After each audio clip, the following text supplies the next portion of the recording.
연중 제18주간 월요일에 보내드리는 오늘의 강론, 담당의 천주교 대전교구 교정 사목전담 박종민 신부입니다.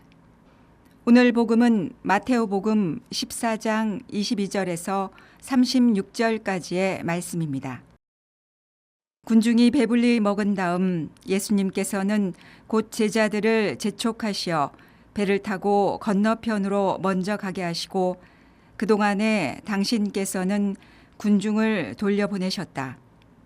군중을 돌려보내신 뒤 예수님께서는 따로 기도하시려고 산에 오르셨다. 그리고 저녁 때가 되었는데도 혼자 거기에 계셨다. 배는 이미 뭇에서 여러 스타디온 떨어져 있었는데 마침 맞바람이 불어 파도에 시달리고 있었다. 예수님께서는 새벽에 호수 위를 걸으시어 그들 쪽으로 가셨다.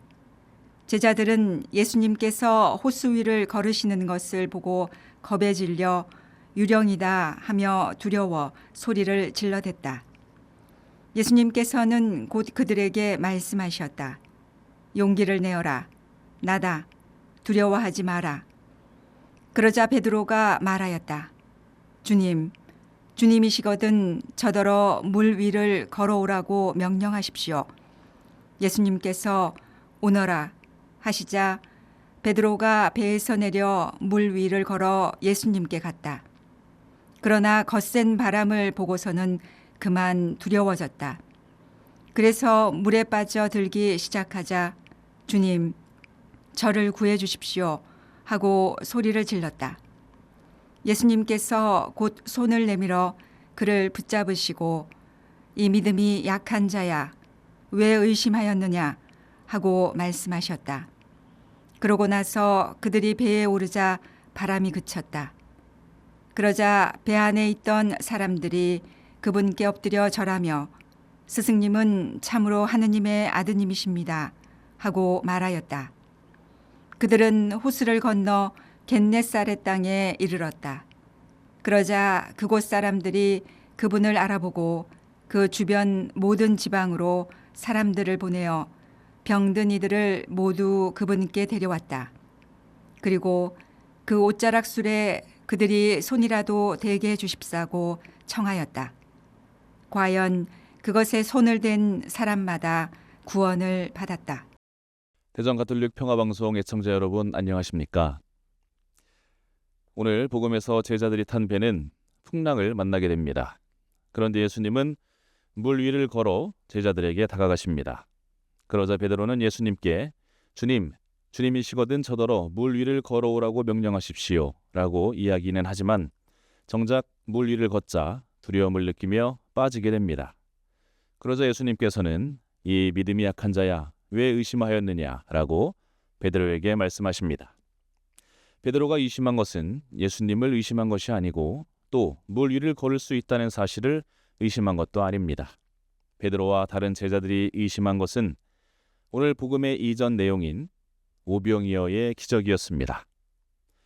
오늘 복음에는 나오지 않지만 병행 구절인 마르크 복음에서는 6장 52절에서 그들은 빵의 기적을 깨닫지 못하고 오히려 마음이 완고해졌던 것이다 라고 전하고 있습니다.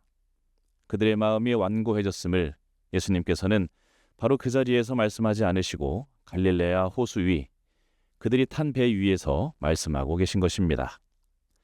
오늘 복음에서는 제자들의 마음이 완고해졌음을 암시하는 요소들이 있습니다. 제자들이 탄 배는 예수님과 일정거리 이상 떨어져 있었고 파도에 시달리고 있었습니다. 배는 교회를 상징하죠. 현세를 순례하며 하느님께로 나아가는 구원의 방주를 의미합니다. 배는 라틴어로 나비스라고 하는데요. 배를 운행한다라는 동사가 나비가레이고 내비게이션이 여기에서 왔다고 합니다. 또 미사를 드리는 공간인 성전을 영어로 네이브라고 하는데 이 역시 배라는 단어 나비스를 어원으로 갖고 있습니다. 근데 이상하게도 제자들이 탄 배가 몇 시간이 지나도록 목적지에 다다르지 못하고 있었습니다. 예수님께서는 먼저 그들을 호수 건너편으로 가게 하셨지만 따로 기도하시고 새벽에 그들을 만나러 오실 때까지도 제자들은 아직 배 위에 있었습니다. 가까운 거리를 도달하지 못한 제자들의 모습은 마치 광야에서 40년을 헤맨 이스라엘 백성을 떠올리게 합니다. 제자들은 왜 오병이어의 기적을 보고도 마음이 완고해졌을까요? 완고해졌다는 것은 변함이 없이 더 굳어졌다는 것을 의미합니다. 그런 큰 기적을 체험하고도 자신의 생각이 변하지 않았다는 것은 예수님이 보여주신 기적을 자신이 생각했던 틀에 끼워 맞췄음을 의미합니다.